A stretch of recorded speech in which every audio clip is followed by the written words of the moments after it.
Patrice a besoin de piek pour être face à la caméra.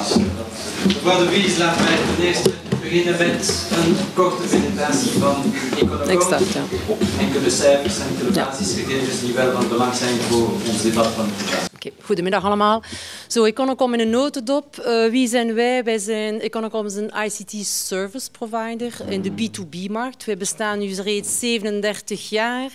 En dat we opgericht door Jean-Louis Boucher, dat heel wat mensen onder jullie kennen, en een Fransman. Maar we zijn wel, en ik leg er de nadruk, een Belgisch bedrijf. Waarmee dat wij gelist zijn op Euronext sinds 86. We zijn aanwezig in 17 landen.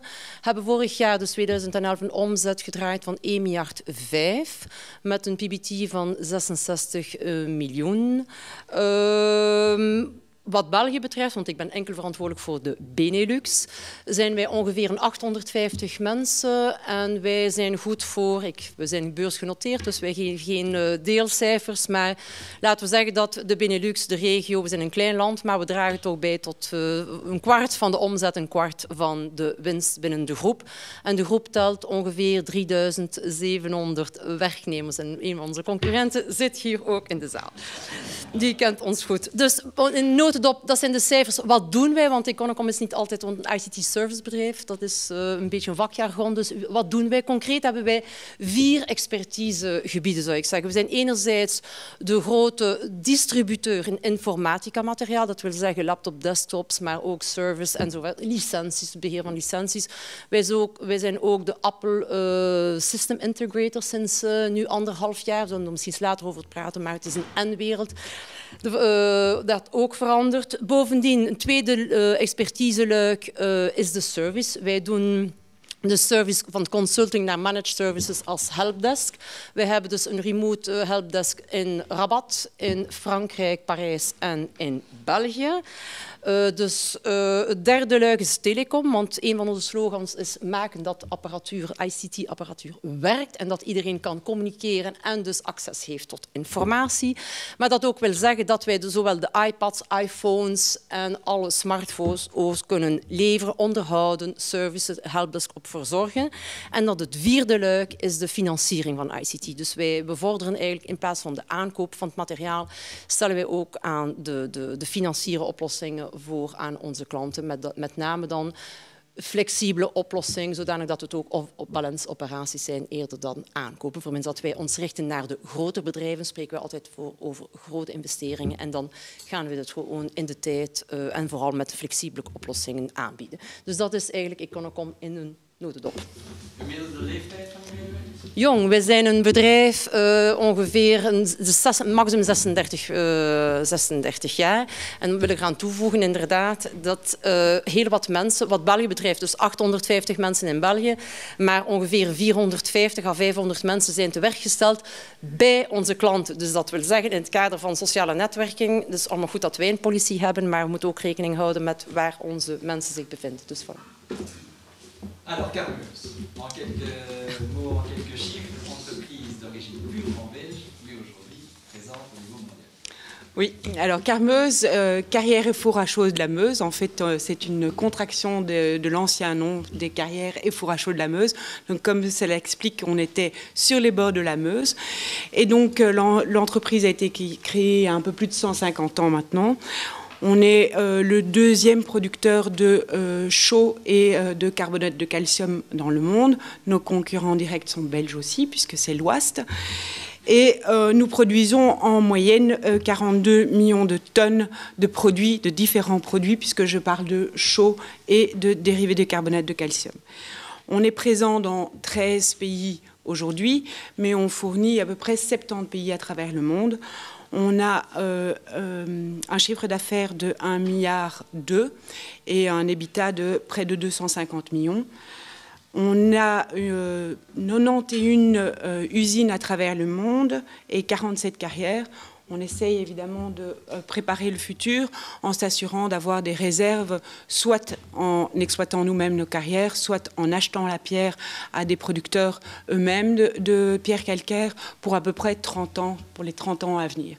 Donc évidemment, on se place dans un métier très différent de ce qu'on a pu entendre il y a 2 secondes, puisque le long terme est une valeur évidemment essentielle dans notre entreprise. où aujourd'hui on arrive à plus ou moins 4500 travailleurs à travers le monde. En Belgique, on est à peu près à 450. Donc 4500 travailleurs, dont 2 tiers représentent des ouvriers, et donc 1 tiers des employés et des cadres. Finalement, plus de cadres que d'employés, ce qu'on a appelé en Belgique anciennement les employés barémisés. Ce n'est pas une grosse population chez nous, c'est principalement des ouvriers qualifiés de plus en plus. Et ça, d'ailleurs, on en reparlera tout à l'heure.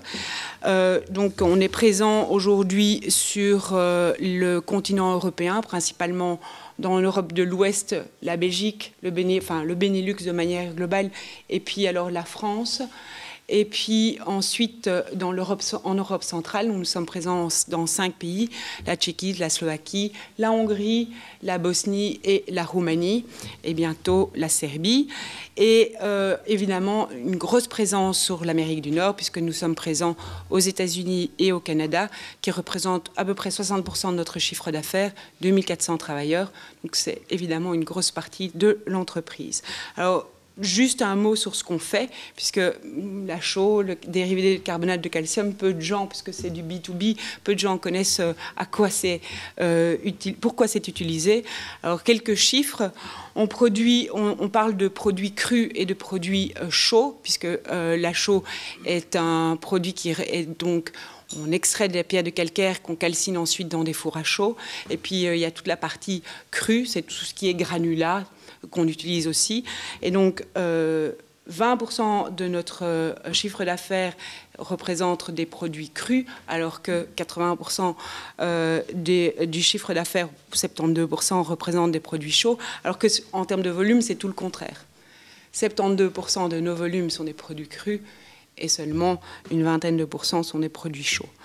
Donc ça explique aussi, la chaux est un produit à plus haute valeur ajoutée, et les produits crus qu'on vend pour la construction, classiquement pour les routes, etc., sont des produits à faible marge. On l'utilise, et pour juste vous donner quelques indications sur les métiers et les entreprises avec lesquelles on travaille, et c'est assez classiquement connu, avec la sidérurgie. Dans certains pays, ça représente une grosse partie de notre chiffre d'affaires, comme les États-Unis ou l'Europe centrale. En Belgique, évidemment, beaucoup moins. Et on a heureusement eu l'expérience ces 10 dernières années de se préparer à cela. Et puis, évidemment, tout ce qui est construction, que ce soit routes, maisons, etc., c'est des marchés assez importants pour nous. Alors, les marchés qui sont moins connus pour le grand public, c'est des marchés comme tout ce qui est désulfurisation des gaz. Alors ça paraît un nom bizarre. C'est en fait quand vous avez des centrales électriques au charbon, elles produisent de la fumée et on utilise les produits calcaireux, que ce soit des produits crus ou de la chaux, pour désulfuriser les fumées et donc les rendre moins toxiques. Et donc on l'utilise aussi dans tout ce qui est les water treatment, les traitements des eaux et traitements des boues, etc. Et pour rendre le pH plus neutre. Et alors tout ce qui est la stabilisation des sols et les sols de manière générale. Voilà en quelques mots qui est Carmeuse. J'espère que vous en savez un petit peu plus. Une vision plus précise des activités des deux entreprises. Alors venons-en maintenant au sujet d'aujourd'hui. On va séparer les choses parce que le sujet est extrêmement vaste. Ce que je voudrais d'abord savoir, c'est comment Econocom utilise aujourd'hui les réseaux sociaux à ses propres fins, que ce soit dans le domaine commercial, marketing ou en général. Ok. Alors, tout d'abord, je voudrais poser la question, est-ce que peut-on être pour ou contre les réseaux sociaux? Pour moi, la question est déjà complètement obsolète. Les réseaux sociaux sont là, ils existent, ils font partie de notre réalité, de notre quotidien privé, professionnel. Pour moi, la vraie question qu'il faut se poser aussi, c'est est-ce que les réseaux peuvent optimaliser, oui ou non, la façon de travailler, la façon d'échanger et nous rendre plus performants, je vais même plus loin, nous rendre plus heureux. Moi, personnellement, je crois qu'un travailleur heureux travaille mieux. Mais donc, ça ne tient qu'à moi. Et donc, effectivement, il y a tous les aspects légaux qui sont évidemment très importants. Mais pour moi, il faut éduquer les gens. Et ça se trouve, c'est central. Alors, par rapport à Econocom, Chez Econocom, l'initiative, l'entrepreneuriat, c'est clé. On est une boîte qui veut avancer, qui veut grandir, et on laisse beaucoup de place à l'entrepreneuriat qui fait partie de nos valeurs, de notre culture. Quelqu'un qui n'a pas, même si on est des employés, enfin beaucoup, ben si on n'est pas quelque part entrepreneur, ben de toute façon, on n'a pas sa place chez nous. Donc ça veut dire être entrepreneur, c'est une culture, ça veut dire également être responsable. Une de nos valeurs, d'ailleurs, c'est être fier d'être responsable. Et donc, on laisse beaucoup d'espace aux gens. Et donc, oui, nous avons ouvert les réseaux sociaux, et donc, mais en conscientisation importante des gens. Alors, qu'est-ce qu'on fait aujourd'hui? On a un département communication qui est centralisé en France et qui explore, j'insiste, qui explore, parce que tout ça, on est en phase quand même de démarrage, mais explore quand même tous les jours les moyens que nous avons aujourd'hui. Alors évidemment, on est une société informatique. Il se doit que nous devons utiliser les outils qui sont à notre disposition, qu'on met quand même également en place chez nos clients. Mais tous les jours, il y a également des messages, des news sur Econocom, des best practices entre collègues, mais également vis-à-vis de nos banquiers, nos investisseurs, je dirais, l'écosystème d'Econocom. Donc, c'est des tests, ça marche bien et ça nous satisfait quand même beaucoup. On est actif maintenant sur Twitter depuis quelques mois et il y a 500 personnes qui nous suivent. Alors principalement, c'est des gens de l'informatique, évidemment, mais également des journalistes. Et donc pour une société telle qu'Econocom, c'est important qu'on ait suivi. Et il y a environ, un chiffre concret, 1240 contacts LinkedIn à travers les personnes qui y travaillent. Il y a également des initiatives concrètes qui sont faites. Alors, elles sont assez locales. Je dois dire que chaque patron de pays est un peu responsable également de sa zone. Responsabilisation, une fois de plus. Mais donc, par exemple, en France, tout ce qui est le managed service, ben, ils ont créé des pages Facebook justement pour attirer plus facilement des profils. Vous savez que dans l'informatique, c'est pas facile de trouver de bons profils. Des informaticiens purs et durs, oui, mais des gens qui sont solution-minded vis-à-vis de nos clients, c'est pas facile. Donc, trouver des jeunes qui en veulent, qui sont dynamiques et qui veulent trouver un job chez nous, dire, ah ben, il n'y a pas de réseaux sociaux chez Econocom, de toute façon, c'est déjà fermer les portes. Donc, moi, j'y crois pas du tout. Donc, il faut ouvrir. Autre expertise en France, on a utilisé le Twitter pour faire une démonstration in real time lors d'un grand congrès de cloud computing à Paris. Alors évidemment, c'est notre métier, c'est logique, mais on y est. Aux Pays-Bas, on a reçu une subvention de 18 000 € pour justement développer les réseaux sociaux au travers d'Econocom Pays-Bas. Je dirais donc en règle générale, oui, on y est, on explore, on avance. Alors tout n'est pas fait, on apprend tous les jours, mais de manière générale, je dirais tous nos commerciaux, ben, ils sont formés, on les stimule quand même, utiliser LinkedIn, regarder. L'information est là, alors je ne vois pas pourquoi on ne pourrait pas l'utiliser. Je ne vous cacherai pas, je ne connaissais pas du tout Danielle. Moi, hier soir, j'ai été voir sur LinkedIn pour voir non seulement de quoi elle est, mais où elle a étudié et qu'est-ce qu'elle a fait. Et l'information est là, je ne vois vraiment pas pourquoi on devrait s'en priver. Voilà. Alors, question similaire. Chez Carmeuse. Eh bien, je vais parler d'abord de LinkedIn, puisque et elle accepte. Comme elle m'y a trouvé, c'est que j'y suis. Comme elle m'y a trouvé, c'est que j'y suis. Donc, en fait, LinkedIn est ouvert chez Carmeuse. C'est le seul média qu'on a aujourd'hui ouvert dans l'entreprise. Alors, ça peut paraître surprenant. Je suis assez d'accord avec ce que Chantal vient de dire. Effectivement, les médias sociaux, c'est une réalité. Faire croire qu'ils n'existent pas est stupide. Alors, quelle est la raison pour laquelle on n'a pas ouvert de manière unanime tous les médias sociaux? Pour revenir un petit peu à ce qu'Olivier Debré disait il y a quelques minutes, simplement peut-être pour ne pas faciliter le temps que nos collaborateurs passent sur les médias sociaux. Alors, ça ne veut pas dire qu'on est naïf, on sait qu'ils ont des iPads, des iPhones et qu'ils n'ont pas besoin de l'ordinateur de l'entreprise pour y accéder, mais en tout cas, c'est peut-être moins facile que d'être sur le PC de l'entreprise. Et aussi et surtout, je dirais que chez Carmeuse, notre position est liée à notre business. On est en B2B. Donc, dans nos départements marketing et commercial, on n'utilise pas les médias sociaux. Pourquoi? Parce que nos clients, en général, c'est des clients de longue date. C'est des partnerships qu'on a depuis très, très longtemps. Ils nous connaissent bien. Et ce n'est pas par les médias sociaux qu'on apprendra à se faire connaître d'eux. C'est aussi par des foires commerciales propre à nos secteurs d'activité qu'on va démontrer l'utilisation de nos produits, et il faut que ça s'accompagne d'une compétence technique et visuelle qui ne se prêtent pas véritablement aux médias sociaux. Alors ça ne veut pas dire que nos commerciaux ne vont pas aller chercher de l'information sur les médias sociaux quand ils vont rencontrer quelqu'un de neuf, etc. Ils vont utiliser LinkedIn, ils vont utiliser sans doute Facebook ou Twitter pour aller vérifier. Peut-être qu'ils le feront de chez eux. Ils peuvent le faire du bureau sur LinkedIn, mais pour le moment, c'est la politique que nous avons en tout cas adoptée. Alors, en ressources humaines, par contre, c'est le seul département qui utilise un petit peu plus les médias sociaux. Pourquoi? Parce que, comme beaucoup d'entreprises, on parle de guerre des talents, ben, elle est là. Et dans nos secteurs d'activité où on cherche principalement des ingénieurs ou des ouvriers qualifiés, elle est véritablement là. Alors, on est dans un secteur d'activité où il est difficile d'attirer les jeunes. Pourquoi? Parce que, comme la plupart d'entre vous, ben, il y a peu de gens qui connaissent nos métiers, peu de gens qui savent véritablement ce qu'on fait.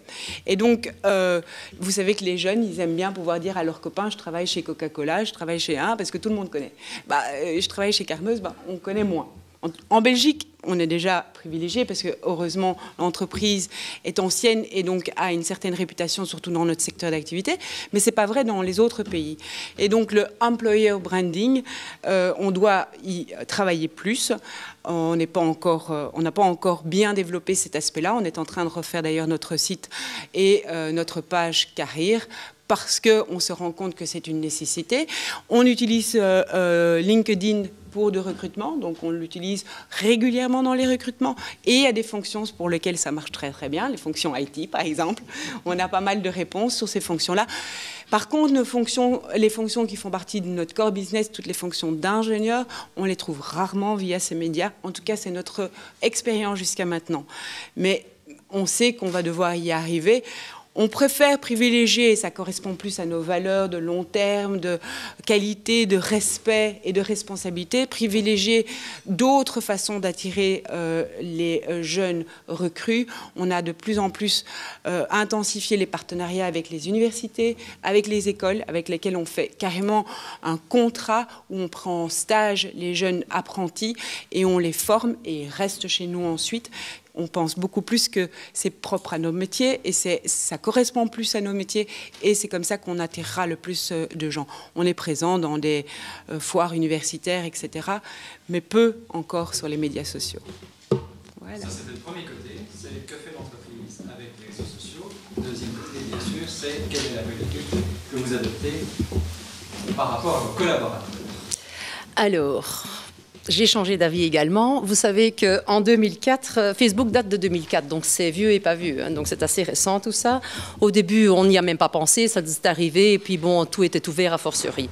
C'est moi-même qui ai fermé en Belgique Facebook, je ne vous cacherai pas, mais j'ai changé d'avis, donc Facebook est de nouveau ouvert et libre d'accès entre l'heure du midi. Je conçois, et là également, je vais d'ici quelque peu ouvrir complètement parce que je pense qu'il faut vivre avec son temps, il faut accepter le changement et surtout, comme je disais, responsabiliser les gens. Personnellement, je crois qu'il faut éduquer les gens. Là, tout à l'heure, M. Debré disait effectivement, les gens ne se rendent pas compte. Moi, je crois qu'en effet, souvent, les gens ne se rendent pas compte. Peut-être qu'ils sont naïfs, mais il y a beaucoup de gens qui ne se rendent pas compte à quel point ça peut nuire à une société, mais bien entendu, ça peut aussi renforcer l'image de la société. Donc, il faut absolument les éduquer. Alors, qu'est-ce qu'on fait? Nous, on met chaque collaborateur face à ses responsabilités d'une part. On est en train de créer, pour ça que je dis là tout à l'heure, on explore, donc tout ça est neuf également chez nous. Mais de toute façon, on est en train d'écrire une charte parce que, alors, règlement de travail, moi, j'y crois moins, honnêtement dit, je pense que c'est surtout éduquer, conscientiser les gens que c'est dangereux, c'est un outil dangereux pour eux-mêmes, pour la société, donc pour leur environnement, pour leurs enfants. Donc ça nous concerne tous. Mes enfants sont sur Facebook. Moi, je fais que répéter. Faites attention, ce qui se trouve aujourd'hui sur Facebook, eh ben, il se trouvera encore dans 20 ans. Donc c'est quelque chose, même si eux l'auront effacé. Donc c'est quelque chose, l'éducation est très, très importante. Donc il y aura une école de management qui va se créer au sein d'Econocom et ça fera partie intégrale total du package chez nous. Et donc, deuxièmement, cette année, on va faire signer, parce que je pense qu'il faut vraiment cerner le cadre, on va faire signer une charte et donc un cadre clair avec des 12 dont et bien expliquer quel est l'impact de tous ces réseaux sur la boîte et sur l'ensemble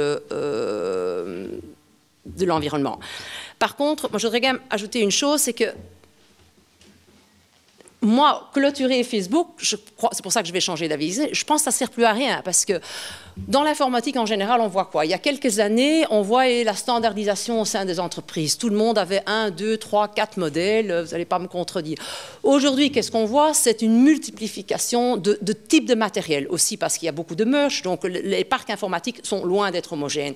Pire que ça, les jeunes qui veulent rentrer chez un employeur, ils se disent souvent qu'ils sont mieux outillés à la maison qu'au bureau. Le bureau, c'est là où on travaille avec du matériel obsolète. C'est quelque chose qui ne peut plus se faire. Donc, les sociétés, moi, je me bats tous les jours avec les décideurs d'informatique. Il faut avoir du matériel récent, performant, parce qu'autrement, les gens, ils ne seront pas contents. Ils ne seront pas contents et, pire, ils vont perdre du temps.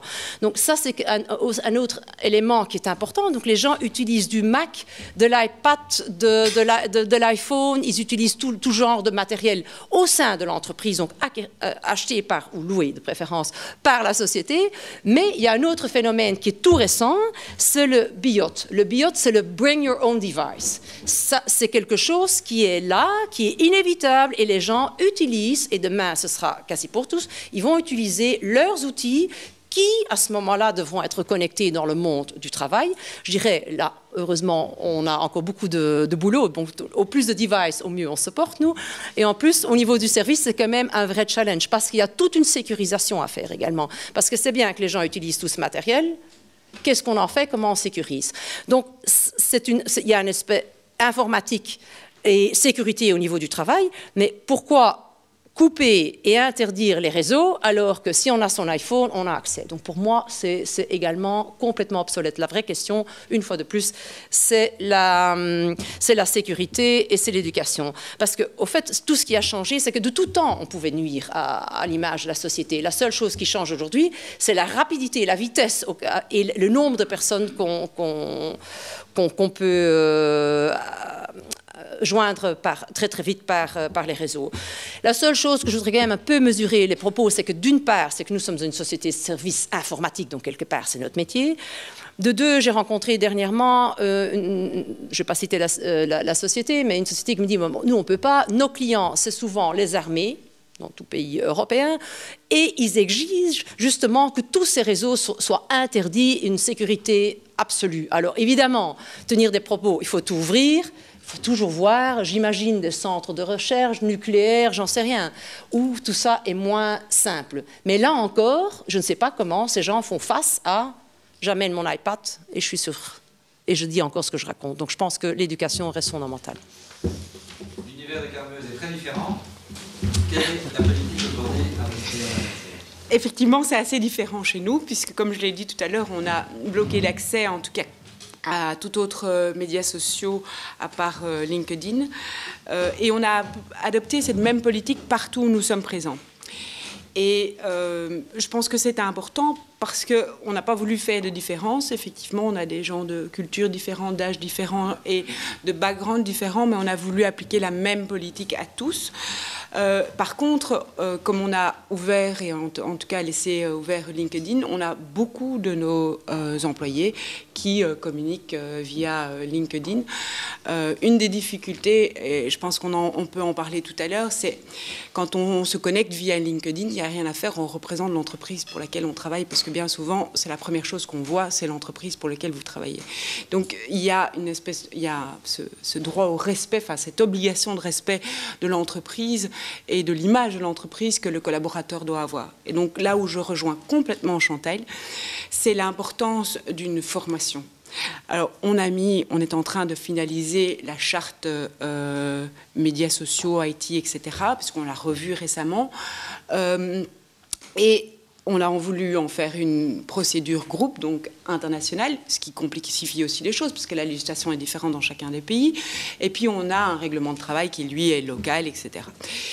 Et Mais la volonté de cette procédure est beaucoup plus d'informer nos collaborateurs sur ce qu'on attend d'eux et surtout sur ce qu'on leur demande de ne pas faire, plutôt que de le faire sous format un peu traditionnel et un peu rébarbatif où personne ne lit les procédures, on est bien d'accord, parce que c'est comme ça, même si on est censé les connaître, ben, personne ne les lit.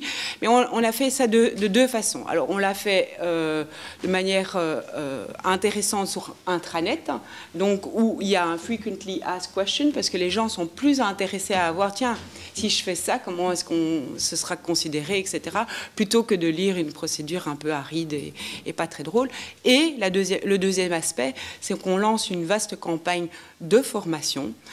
Je dirais formation-information, parce que c'est un petit peu lié, où on voudrait former nos collaborateurs à la meilleure utilisation possible des médias sociaux. C'est-à-dire pour se protéger eux-mêmes, pour protéger l'entreprise évidemment, mais aussi pour leur donner des trucs et astuces par rapport à leurs enfants, effectivement. Comment est-ce qu'ils doivent gérer, comment ils peuvent les éduquer aussi à la meilleure utilisation. Et je pense véritablement que c'est en leur donnant ces outils qu'on va les convaincre d'une meilleure utilisation. Leur interdire l'utilisation, même si on a interdit l'accès, c'est pas pour ça, on n'est pas naïf, ils utilisent Facebook, etc.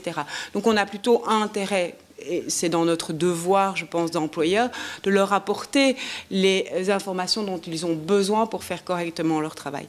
Donc c'est principalement sur ça qu'on s'est basé. Et comme Chantal le disait, c'est récent. Donc on commence. Alors on a on a un beau projet où on a envie de faire une formation interactive sur intranet, où on leur demande de répondre à des questions, etc., pour voir s'il y a du répondant. Mais tout ça, c'est encore au stade de projet. La formation, elle commence seulement cette année. Donc voilà. We hebben een visie van dat er risico's kunnen zijn van deze sociale netwerken. Hoe vermijd u misgebruiken van deze sociale netwerken binnen de Wel, we hebben sowieso schrik, zoals elk bedrijf. Maar we moeten opletten daarvan, want ik denk dat zelf in de tijd van Gutenberg, ik denk dat dat de 16e eeuw was, dat er ook schrik was. Nu is het Zuckerberg en Bill Gates die onze wereld, ik zou zeggen, hebben veranderd en onze way of working hebben veranderd. Dus wat doen wij? We hebben enerzijds een watchdog. Onze service communicatie gaat dagelijks opletten wat er gecommuniceerd is over Econocom. Want het gaat heel snel en als er iets gezegd wordt, dan moeten wij kunnen ingrijpen. De vraag is dan natuurlijk, dan kom ik terug naar Olivier Debré, wat doen we eraan? En ik denk dat er echt een leemte in de sociale wetgeving van wat kunnen we doen en hoe kunnen we dat buiten opleiding, wat kunnen we daar echt aan gaan veranderen. Maar dus, de sociale netwerken kunnen dus heel veel goed meebrengen. Ik zeg notoriëteit, imago en uiteraard heel snel schade aanbrengen. Het voorbeeld is, iedereen kent, is de Domino-pizza's. De twee mensen die in de keuken van de Domino-pizza's op een, ik zou zeggen, ludieke manier, en dan ben ik beleefd, hun pizza's waren aan het maken.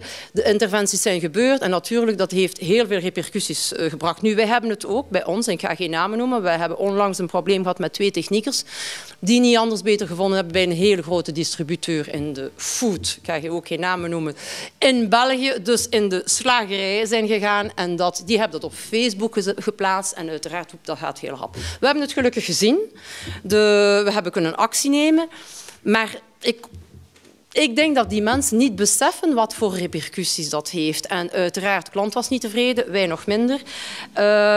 En ik denk, het is een schrijf dat ik gelezen onlangs, the internet never forgets and always remember. En dat is echt de slogan. Hè? Al wat je ooit eens gezet hebt op internet, komt vroeg of laat als een boemerang terug. En dat is het grote gevaar. En ik ben ervan overtuigd dat de meeste mensen dat niet weten. Want ze nemen, zelf mijn kinderen zeggen, maar het staat er niet meer op, het is weg. Maar het is nooit niet weg. En vroeg of laat komt het terug en kan het ook in professionele kringen gewoon tegen uw bedrijf worden gebruikt. En dat is iets, c'est la conscientisation qu'il faut faire. Ik denk niet dat... buiten enkele uitzonderingen, dat de mensen echt bereidwillig of vrijwillig het bedrijf gaan schaden. Buiten bepaalde uitzonderingen. Maar die bestonden vroeger ook al, hoor. We hebben ook al mensen die bepaalde zaken hebben gedaan. Maar wat ik mis, en dan spreek ik voor België, want ik ken de volledige wetgeving niet, is dat wij uiteindelijk als iemand zonder echt schade aan te brengen. Want dan kan je eigenlijk zeggen, er is een schade aan notoriëteit. Wat ik mis, stel nu dat iemand zijn boodschappen gaat doen op de lijst of bij Colruyt, neem niet weg.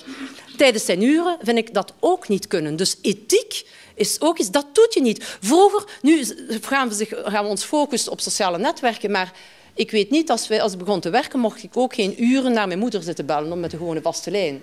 Dus dat is net hetzelfde. Dat is, je bent op kantoor, en ik zei daarnet, we moeten de mensen verantwoordelijkheid maken. Op kantoor ben je om te werken. En dus tijdens die werkuren ben je geacht van te werken en niet op de sociale netwerken te surfen. Maar toch goed, conscientisation voor moi.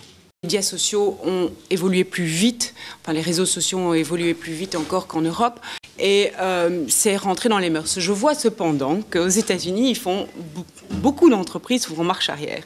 Ou alors ils avaient ouvert complètement, ils ont fait, comme Chantal, restreint à un certain nombre d'heures par jour, parce qu'il y avait des dérives dans tous les sens. On a vu des licenciements retentissants avec des procès retentissants aux États-Unis, et on va en voir de plus en plus. Donc on est de plus en plus prudent, et donc on a voulu adresser les choses de la même façon partout. Mais c'est vrai que, allez, on commence à s'intéresser de notre point de vue à l'Asie. En Asie, en Inde, où on commence à travailler, les Indiens travaillent principalement sur les réseaux sociaux. Mais c'est de manière majoritaire. Mais ils disent n'importe quoi sur les réseaux sociaux. Recruter sur LinkedIn en Inde, c'est un calvaire. Ils racontent n'importe quoi. Donc il faut tout revérifier. Donc c'est un passage obligé, mais en même temps, c'est un travail supplémentaire parce qu'il faut aller vérifier par des références tchèques et autres, et demander ce qu'on ne fait plus du tout chez nous. Vous demandez encore souvent à vos travailleurs de venir avec la preuve de leur diplôme. C'est de plus en plus rare parce que c'est tellement vérifiable. En Europe, de moins en moins. En Asie, si vous ne demandez pas une copie du diplôme et que si vous ne vérifiez pas si la signature est correcte, tout est possible. Donc, il faut effectivement il faut connaître la culture pour pouvoir comprendre comment elle est utilisée. Et comme j'expliquais tout à l'heure, on a 2/3 de notre population qui est ouvrière. Ils n'ont pas accès à un PC dans le cadre de leur travail, ou certains d'entre eux n'ont pas accès en tout cas. Donc, les médias sociaux au niveau des heures de travail ne posent pas un réel problème, puisque ce n'est pas une réalité, ce n'est pas leur réalité en tout cas. Par contre, parler de l'entreprise sur les réseaux sociaux le soir ou ailleurs d'ailleurs, c'est tout à fait une réalité, et les règles pour eux restent les mêmes que celles que Olivier Debré nous a rappelées tout à l'heure: le devoir de loyauté, le fait d'être respectueux. Et une chose qu'on a beaucoup inclus dans notre formation, c'est ne jamais parler de collaborateurs. Vous parlez de vous-même, mais vous ne parlez pas des autres. Parce que ça, c'est le respect de l'autre, et ça fait partie de nos valeurs intrinsèques à l'entreprise, c'est respecter l'autre. Vos amis, même vos collègues, n'ont pas nécessairement envie d'être cités sur Facebook ou sur Twitter. Et donc, il faut respecter un petit peu la vie privée des autres, telle que nous, on respecte leur propre vie privée. Donc, je pense que ça, c'est important. Une chose que je voulais insister, parce qu'on peut avoir l'air un peu archaïque en ne laissant pas accès aux réseaux sociaux à tous nos jeunes collaborateurs, parce que c'est vrai que les jeunes qui rentrent sur le marché du travail aujourd'hui, ils vivent avec ça au quotidien, et donc ils ne vont pas arrêter parce qu'ils rentrent chez Carbos. On est bien conscient de cela. Et d'ailleurs, on a lancé une initiative, parce qu'elle nous tient véritablement à cœur, de knowledge management au sein de l'entreprise, dans laquelle l'objectif est justement le partage d'expériences, le partage de connaissances, mais sous une forme peut-être sans doute plus structurée, au sein d'une plateforme SharePoint qui est une plateforme interne à l'entreprise, dans laquelle il y a des blogs, dans lesquels il y a des chatrooms, où ils peuvent communiquer entre eux, où on est en train de même voir si on ne lirait pas ça à des systèmes de réseaux sociaux internes. Moi, je suis en train de regarder pour le moment un petit peu ce que Yammer fait Convec, qui est une société qui est spécialisée dans les réseaux sociaux internes aux entreprises. Donc, on n'est pas allergique au fait que les gens communiquent entre eux. On veut juste le mettre dans un cadre qui soit efficace pour l'entreprise. Et je pense que ça, c'est le mot que tu as utilisé tout à l'heure et qui est le juste mot, c'est l'efficacité pour l'entreprise. Ça dépend des besoins de l'entreprise et du business dans lequel on est. Et donc, si c'est efficace dans le travail, ça vaut la peine d'investir. Donc, les médias sociaux internes, ce sera sans doute une réalité très prochainement. Alors, j'ai encore une question à vous poser concernant votre vision de l'avenir. Je vous ai donné l'occasion à la salle de pouvoir éventuellement poser une ou l'autre question. Een bepaalde vragen voor onze twee gastsprekers van vandaag. Ja. Wat zien jullie als het grootste risico? Reputatierisico of werkduur of werktijdverlies? Persoonlijk denk ik dat we beide zijn. En reputatie zeker, want ze zouden kunnen... Er waren voorbeelden geschetst. We zijn beursgenoteerd. Dus dat is nu iedereen heeft geen access tot de beursgegevens 2 dagen voordien. Dus dat is een heel beperkt percentage van het bedrijf. Dus enerzijds reputatie, ja, maar ook binnen de werkuren. Ik denk dat een groot...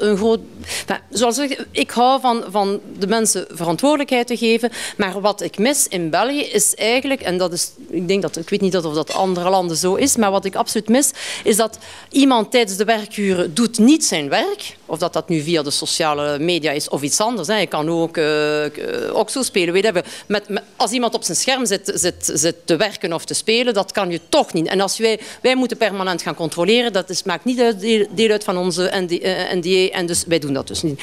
Maar dus dat wil zeggen dat wij moeten kunnen iemand ontslaan. En je gaat me zeggen, dat kan altijd, ja, ten koste aan welke prijs. En dat is vandaag niet meer... ik vind dat niet meer van onze tijd. Als wij de mensen willen verantwoordelijkheid geven, want de mensen willen alangsom meer. Zeker de Y-generation die opkomt, die zegt, ja maar bon, en ik vind het ook logisch. Ik zeg, mensen die... Voor mij moeten ze kunnen op de sociale media gaan, binnen de werkuren, en zelf eventueel naar de voetbalmatch gaan kijken gedurende 5 minuten, als dat echt een fan is. I don't care. Wat ik belangrijk vind, is dat het werk geleverd wordt. Ik ben driven by results. Dus als iemand wilt werken en wilt af en toe 10 minuten entertainment doen, voor mij is dat niet de issue. Het mag geen gewoonte worden. Wat belangrijk is, want uiteindelijk zitten we in een generatie, dat is een way of life. Dus de mensen gaan, en ik vermoed iedereen heeft hier een smartphone, dus wij werken alangsom meer. Iedereen beantwoordt zijn mails in de vakantie, 's avonds, 's nachts, bij LinkedIn, gisterenavond. Dus je bent permanent aan het werken. Dus dan moet je ook aanvaarden dat de mensen af en toe wel privézaken gaan doen tijdens het werk. Nu, het probleem is dat de mensen die dat goed kunnen managen en die verantwoordelijkheid hebben, dat is niet het probleem. Maar je hebt een heleboel, spijtig genoeg, mensen die zeggen, I'm here van 9 tot 5, ik heb mijn werk gedaan. Nee, het resultaat is er niet. En die mensen, en die bestaan nog altijd, en die menigte, en dat vind ik een echt gevaar voor mij. Ik vind dat dat moet kunnen, dat we zeggen, je werkt niet goed, dat we aan normale condities mensen kunnen ontslaan. En als iemand hier wat anciëniteit heeft, dat is onbetaalbaar geworden. Dat is voor mij het grootste probleem. Autre question?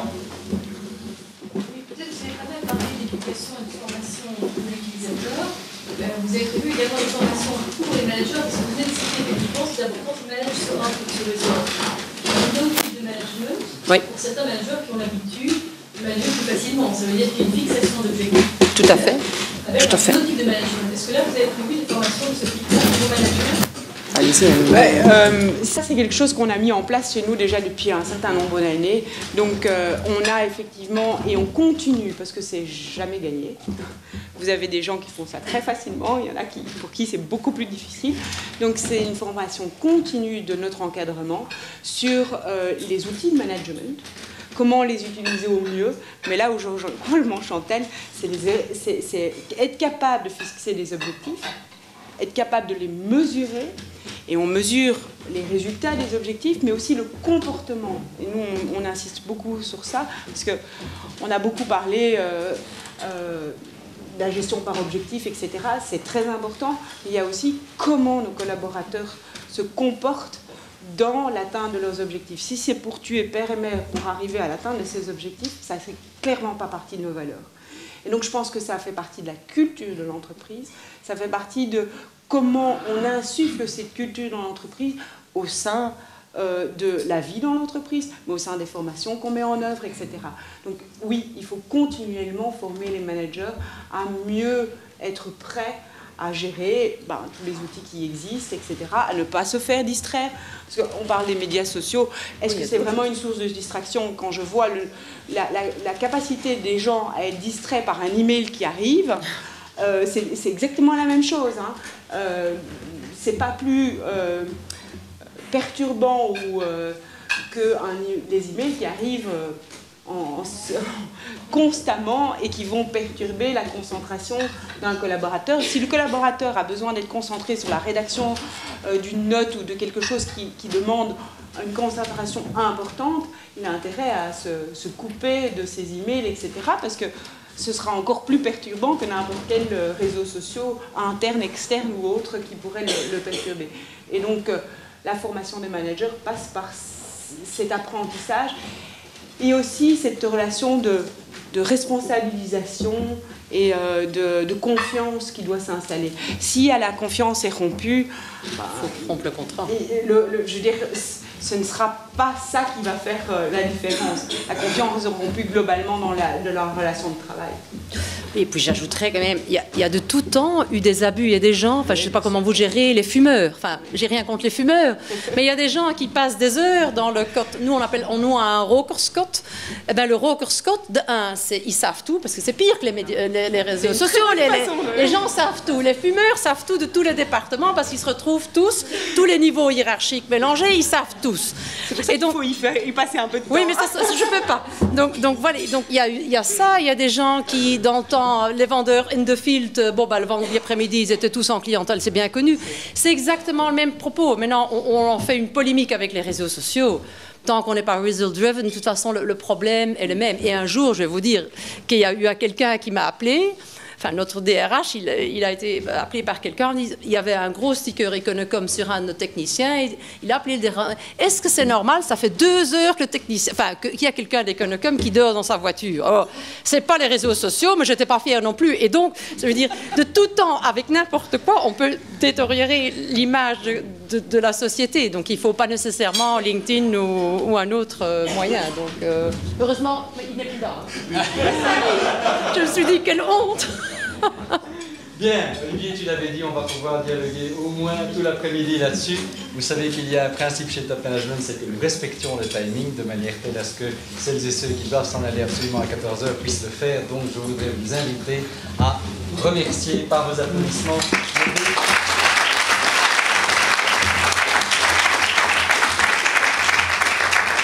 Je suis sûr que Chantal et Daniel seront à votre disposition pour répondre éventuellement aux autres questions que vous voudriez leur adresser. Juste un dernier mot. Prochain rendez-vous, après les vacances bien sûr. Prochain rendez-vous pour les CEO CHRO Strategic Meeting, ce sera le 13 septembre. Nous y traiterons d'un thème qui fait débat depuis bien longtemps. Quel est le rôle du CHRO ou DRH, quelle que soit la manière dont on l'appelle, au sein du comité exécutif? Pour en débattre, nous avons invité Olivier Gilreau, qui est le CEO d'Accenture Belgium, et Nicolas Hollanders, qui est le SVP HR du groupe Deleuze. Donc notez-le dans vos agendas, 13 septembre. Et puis à plus court terme, pour celles et ceux qui sont intéressés éventuellement par un magnifique débat sur le rôle du département informatique dans l'organisation et la position du CIO dans l'entreprise, c'est le 31 mai prochain.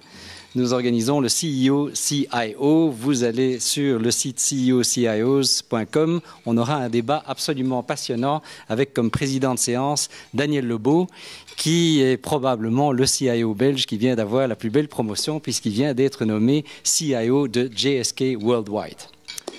Il était jusqu'à présent le CIO de GSK Biologicals. Voilà. Bonne fin d'appétit, bon après-midi et en tout cas, On se revoit après les vacances que je vous souhaite excellentes.